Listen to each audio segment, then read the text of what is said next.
বিয়ে বিয়ে বিয়ে বিয়ে ফাইনালি কমপ্লিট। আর এখন আমরা যাব হচ্ছে খেতে।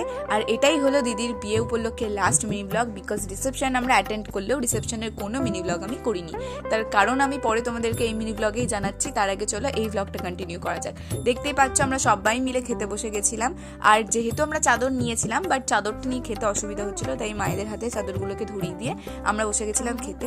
তোমাদেরকে আগেও বলেছি মামার বাড়ি এলে মায়েরা আমাদেরকে পাত্তা দেয় না, তাই জন্য মারা আলাদা খেতে বসেছিল, আমরা আলাদা খেতে বসে পড়েছিলাম। তারপরে একে একে খাওয়া শুরু করি। আর অর্ধেক ক্লিপ আমি নিইনি, তার কারণ চিকেন হয়েছিল, তার খুশিতেই আমি আর কি আত্মহারা হয়ে গেছিলাম, কারণ সমস্ত বিয়ে বাড়িতেই এখন মাটনটা মাস্ট। যাই হোক, মাটন হলো তো আমি খেতে পারি না। তো দেখতেই পাচ্ছ খাওয়া দাওয়া করে এখন আমরা যাচ্ছি বাড়িতে, মানে খাবার জায়গাটা থেকে এখন বাড়ি যাচ্ছি। আর শীতকালে যেটা বেস্ট সেটা হলো আইসক্রিম হয়েছিল।